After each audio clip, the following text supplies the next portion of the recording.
We start the broadcast. I see, Isha, you're over here in Hangouts.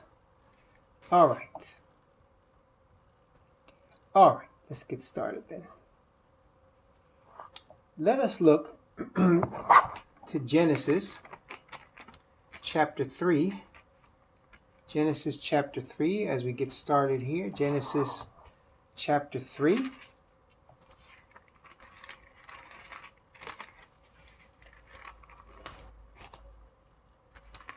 And let us look at the tragic situation that caused us to be in this mess that we're in. And let's begin at verse 9. Genesis chapter 3 from verse 9 down to verse 15.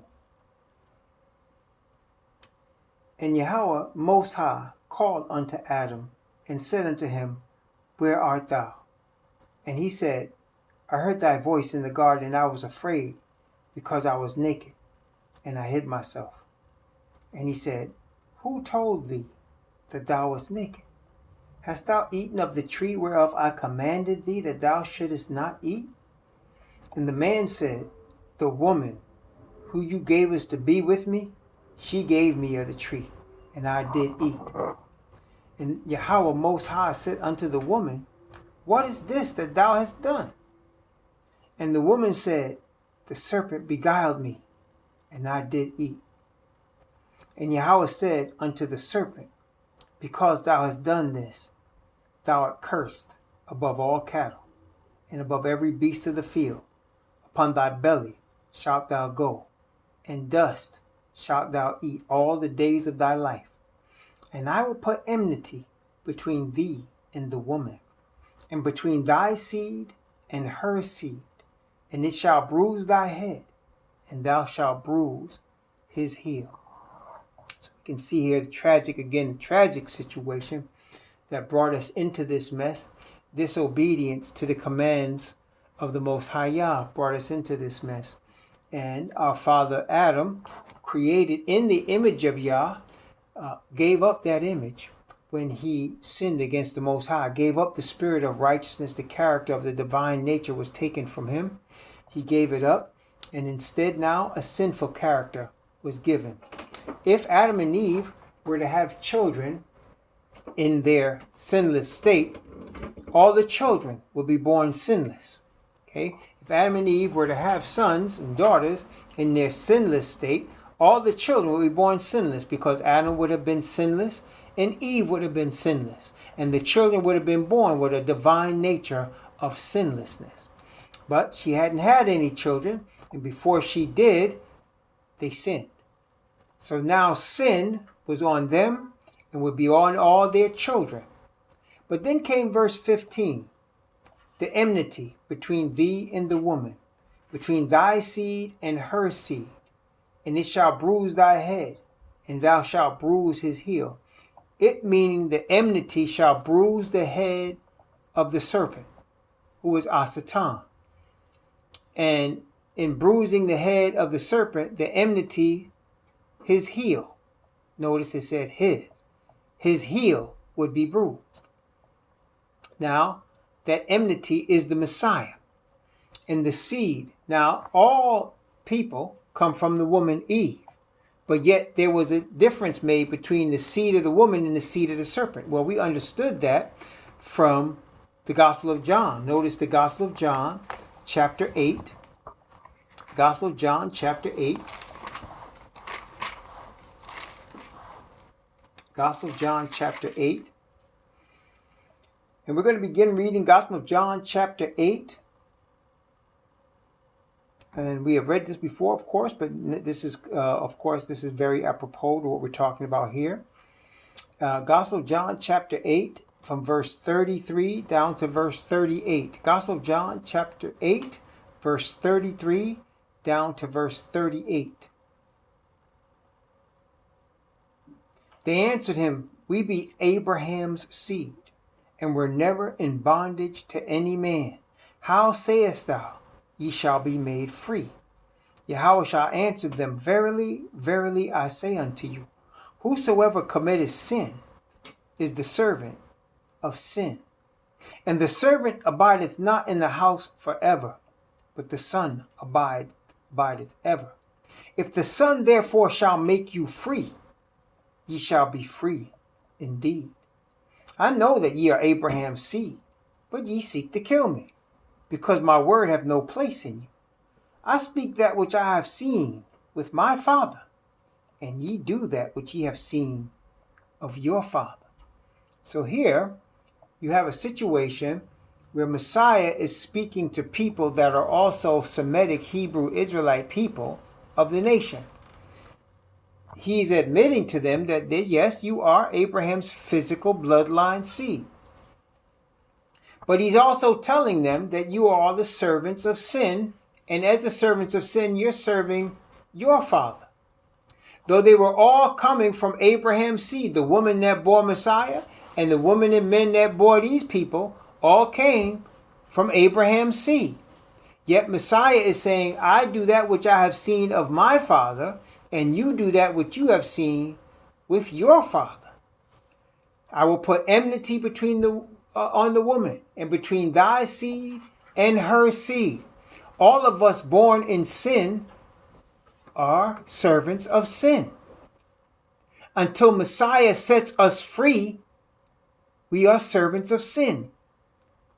The woman's seed is the seed that should be set free. The woman's seed is the enmity that would set us free. Messiah. Testing 1, 2, 3. So through Adam, all people are made sinners. Through Messiah, those that receive Messiah are made righteous. Okay?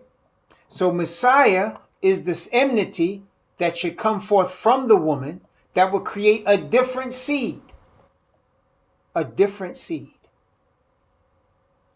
between those that are sinners and those that have been made righteous. So if we commit sin, we are servants of sin. All of us are born servants of sin. In order to be made righteous, we must be born again. We have to be born again of the Father's Spirit of righteousness.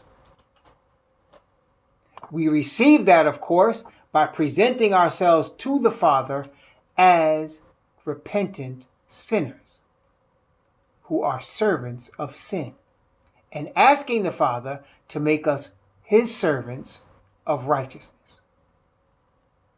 Yes, the enmity is Messiah, who would come between the seed of the devil, Satan, and the seed of the woman, Eve, whose seed should be saved. Okay. Eve is the mother of the nation of Israel because she's the mother of all living. Adam is the father of the nation of Israel because he's the father of all living. But the seed is started to count from Abraham. Abraham was the one chosen. Abraham was the one to whom was given the promise that his seed should be blessed forever, and that through his seed the earth would be blessed.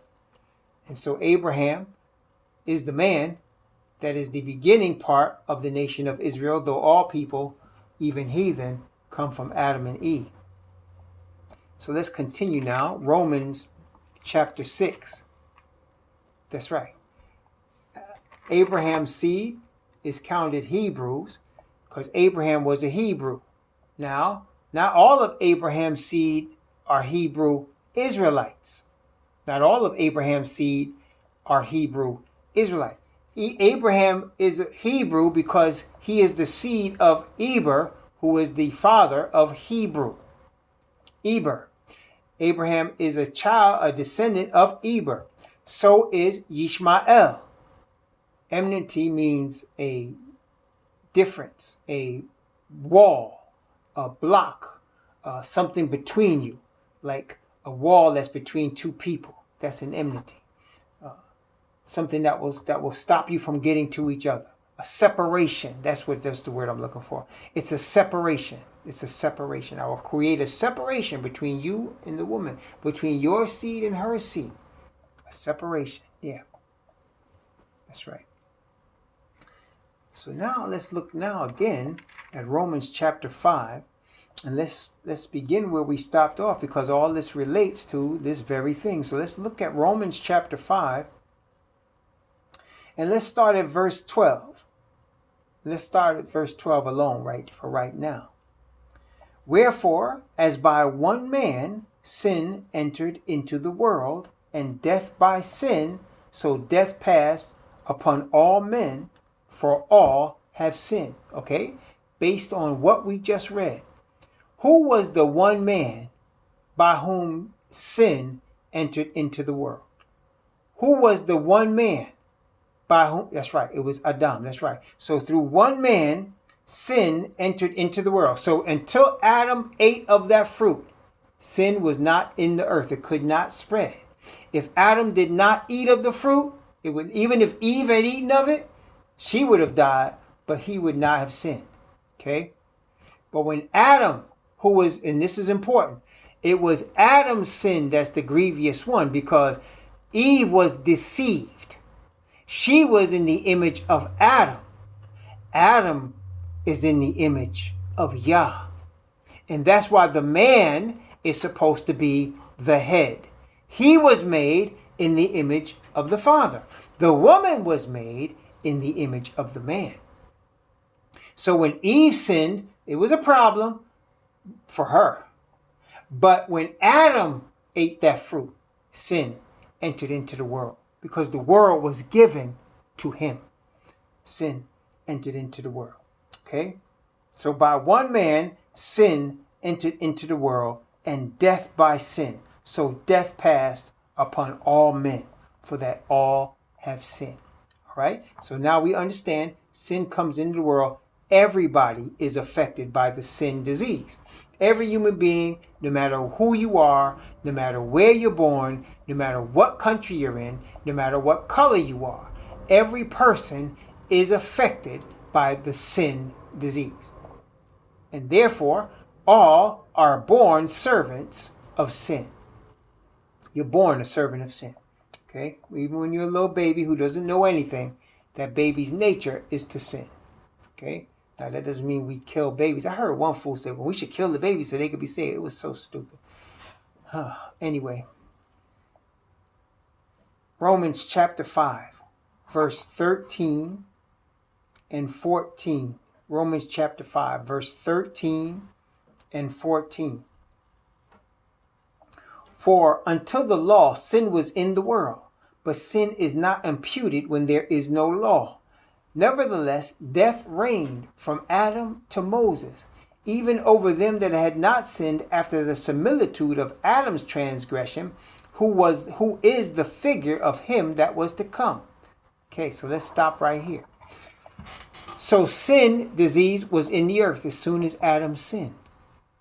But the law, in terms of the sacrifices for sin given to the nation of Israel, had not been given yet. Israel didn't even exist yet. Y'all understand that? So the law, in terms of sacrifices for sin in the sanctuary, the Ark of the Covenant, the atonement practice and the Day of Atonement, that didn't exist yet. And that's why he said from Adam to Moses, because those things came into existence with Moses. Okay, so he's saying sin was still in the world and people were dying because of sin. But the law wasn't yet given, in terms of, not the covenant. We're not talking about the covenant. We're talking about the law of the sacrifice. The law of the sacrifice in terms of the Ark of the Covenant, in terms of the tabernacle. That wasn't given yet. There was still, Abraham was sacrificing, and in fact, they were given the law of sacrifice itself in terms of the animal after they sinned. But there was no tabernacle. There was no Ark of the Covenant. There was no high priest. All of that did not exist until Moses. There was no Jubilee. All of that did not exist until Moses. Everybody follow me. Testing 1, 2, 3. There was no Jubilee. There was no promised land given until Moses. Okay, that's why he said, nevertheless, death reigned from Adam to Moses, even over them that had not sinned after the similitude of Adam's transgression. What does that mean? That means Adam was the worst sinner of all, because by Adam's sin, all the earth is now in sin. Okay? If somebody else had sinned after Adam, you couldn't blame him. But Adam was the first sin, and Adam was not deceived. He knew what he was doing. He was trying to save his wife in his own strength. So he ate the fruit. It wasn't deceived. He knew what she had done. When she came to him with that fruit in her hand, he knew everything. He knew what she had done. He knew what it cost. He knew what was going to happen. So he joined her in death. That's what he did. In rebellion against the Father. That's what he did. Okay? So that's why he said they had not sinned after the similitude of Adam's transgression. So none of us have done that. And yet, all of us die just like Adam. Okay? All right. So Romans chapter 5. Well, let's stop and just make sure we got what we got so far. So through Adam, sin entered into the earth. It was a grievous sin. Because of that sin, it caused all of us to be born in sin and shapen in iniquity. Even though there was no temple in terms of the sanctuary, there was no Ark of the Covenant that they were commanded to build. There was no altar of sacrifice in terms of atonement sacrifice. They made stones that are altars, but there was no official place given except when Moses received it. When he received commandment to build a sanctuary, that the Most High might dwell among the people. That was the first time that came. Yet, still, and why that's important is because after that was created, sin was taken care of by that process. The process of killing the animal at the altar of sacrifice given by the Most High to Moses. The people would receive forgiveness of sin. They couldn't just sacrifice an animal anywhere. They had to come to that particular place that Moses was told to build. Okay. Romans chapter 5, verse 15. But not as the offense, so also is the free gift. For if through the offense of one many be dead, much more the grace of Yah, and the gift by grace, which is by one man, Yahushua Messiah, hath abounded unto many. So through Adam, everybody sinned. But grace allowed the Father to give us Messiah, that through him we might obtain the favor of the Father and overcome sin. Okay? So one man, Adam, caused sin to come on the earth. One man, Messiah, will destroy sin. Testing 1, 2, 3. Everybody got that? So, just so, people born in Adam's lineage are going to be born sinners. People born again in the Spirit that gives through the Messiah, the Spirit of the Father given through the Messiah, will be born again into righteousness. The righteousness that Adam had before he sinned. Okay? So we are born into the righteousness through the Messiah. The righteousness that Adam had, the Father's righteousness that Adam had before he sinned. Messiah being the second Adam, also the Son of the Father, can give us the Father's righteousness. He's been ordained to do that. Because he is the second Adam. So the second Adam does the work of cleaning up the mess that the first Adam made. Okay? The second Adam does the work of cleaning up the mess that the first Adam made. Now, Adam chose to sin. And all of his children, without having a choice, are born in sin. But his children being born in sin are allowed the benefit of choosing to overcome it if they want to. And that choice is made available through the Hebrew Messiah, Yahushua. And righteousness is available through him. And that's why, brothers and sisters, this gospel that we're teaching right now is not, you won't hear it in most places. I mean, you won't hear it I say in 99% of the places you try to listen to it, you're not going to hear it. Why? Because it's ordained for the Hebrew Israelite to bring. Here we're reading the words of an epistle written from the pen of a Hebrew Israelite. It's ordained for the Hebrew Israelites to bring this word. So you will not hear this message. You will not hear it.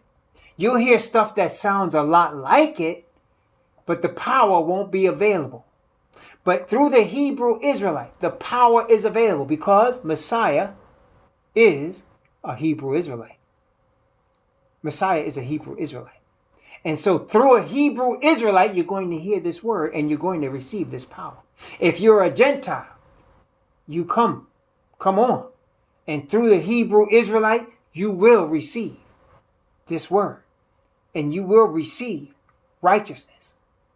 Okay? That is why Satan, in his deception, he had to mar or disfigure or misrepresent who Messiah is. He has to make Messiah something other than a Hebrew Israelite.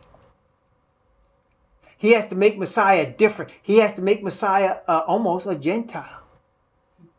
He has to make Messiah look like a Gentile, sound like a Gentile, act like a Gentile. He has to take away everything that makes Messiah a Hebrew Israelite. He has to change his color. He has to change his hair. He has to change his message to a message that we're all under grace and there's no law. He has to change it. And that perverted message is the basis from which Christianity teaches.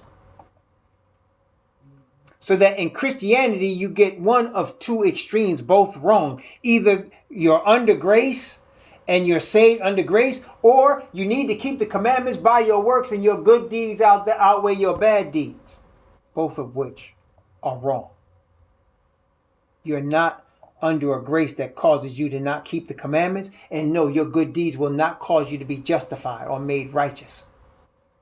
You need the spirit of righteousness from the Father.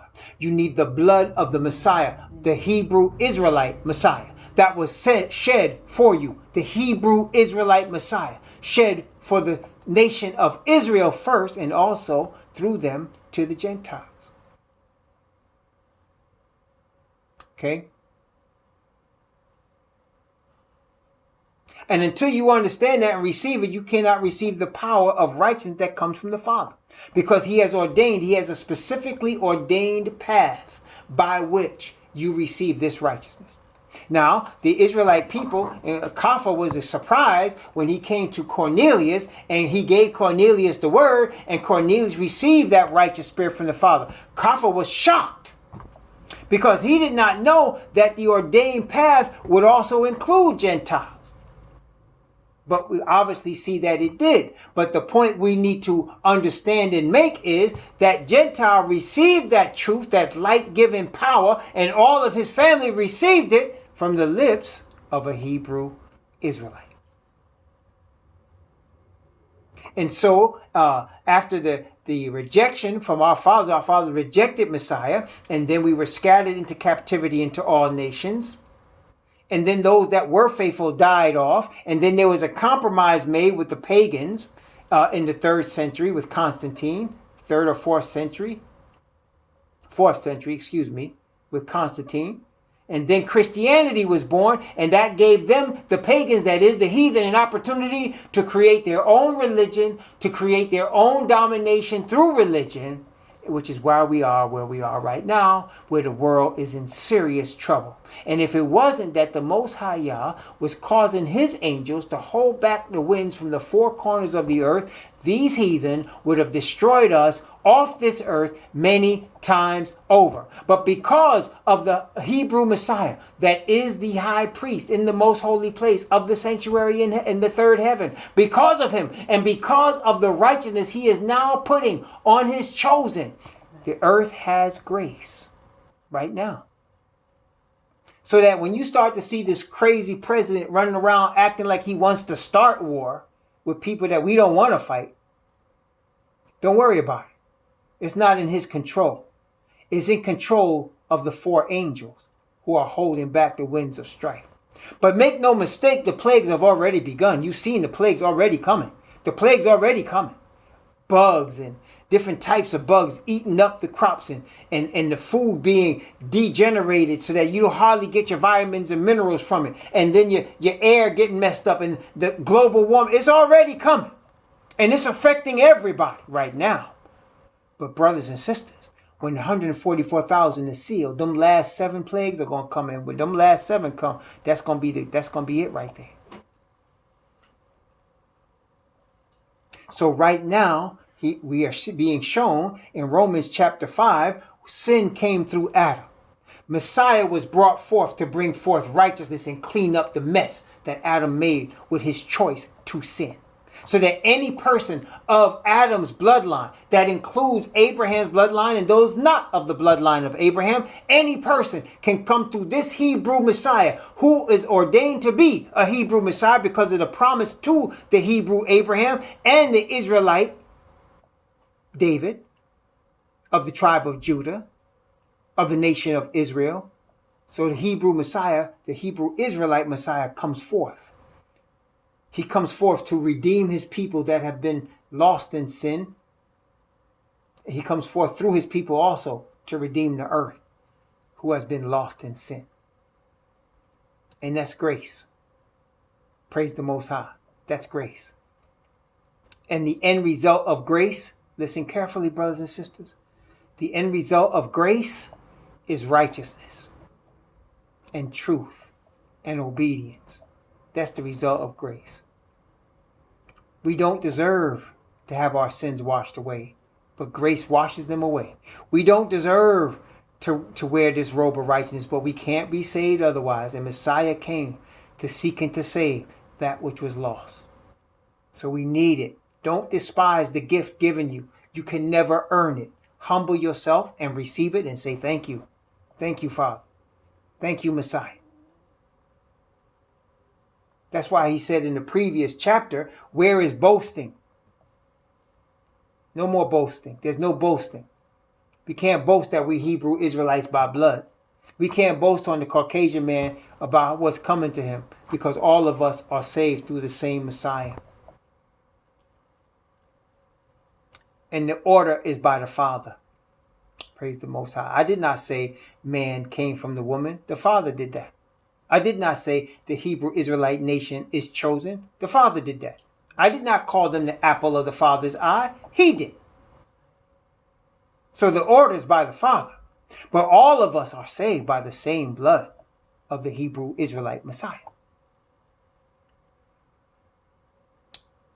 Romans chapter 5. Yeah, he's not a Baptist Messiah. He's not a Pentecostal Messiah. He's not even a Christian Messiah. He's not a Christian. He's a Hebrew Israelite.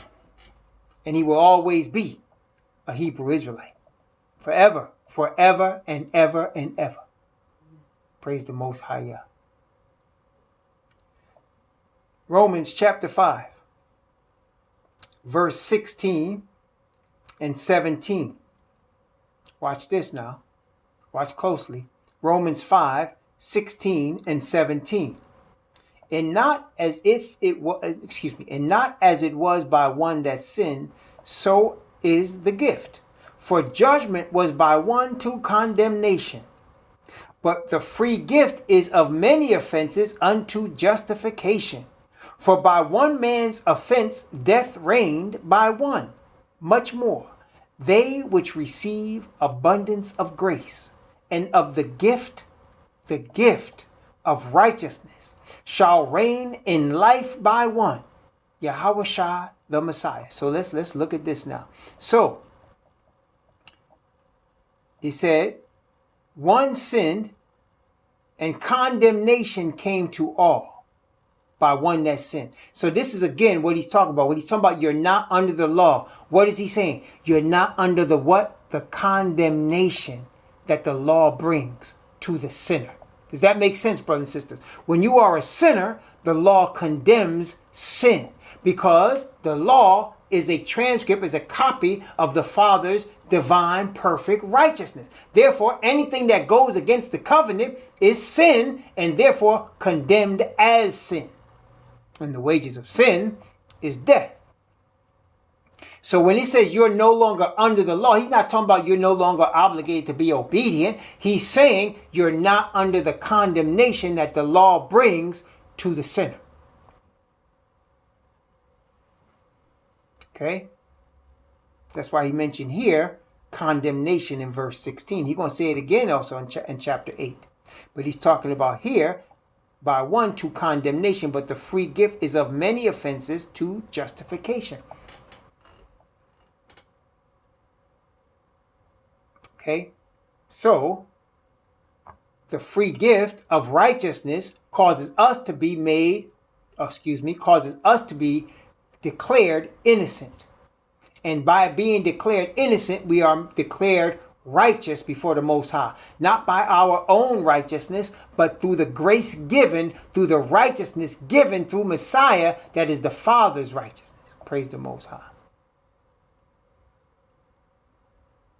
So it says, for by one man's offense, death reigned by one. Death reigned. That means death was on everybody. Much more, they which receive abundance of grace and of the gift of righteousness shall reign in life by one. Yahweh Shah Messiah, reign, which means, what does it mean to reign? That doesn't mean we're kings in this life right here in our enemy's land on the earth. What does it mean? It means you overcome sin. Let's just give you a sister verse for that. Let me give you a sister verse for that.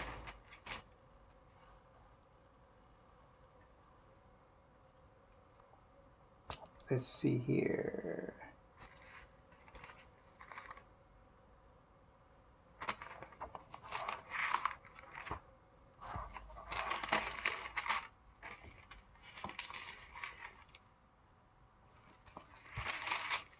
Second Corinthians chapter 10. 2 Corinthians chapter 10.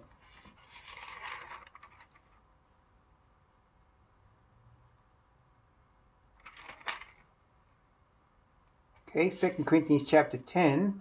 We're going to read from verses 1 to 6 with the focus on verse 6. 2 Corinthians chapter 10, 1 to 6 with the focus on verse 6. Notice what it says here. Now I, Paul, myself beseech you by the meekness and gentleness of Messiah, who in presence am base among you, but being absent am bold toward you. But I beseech you that I may not be bold when I am present, with that confidence wherewith I think to be bold against some, which think of us as if we walked according to the flesh. For though we walk in the flesh, we do not war after the flesh. For the weapons of our warfare are not carnal, but mighty through Yah, to the pulling down of strongholds, casting down imaginations and every high thing that exalteth itself against the knowledge of Yah, and bringing into captivity every thought to the obedience of Messiah, having in a readiness to revenge all disobedience when your obedience is fulfilled. See, there it is. Having in a readiness to revenge all disobedience when your obedience is fulfilled. How do you revenge disobedience? That means the things you used to do, you don't do anymore. You're seeking to do works of righteousness. You're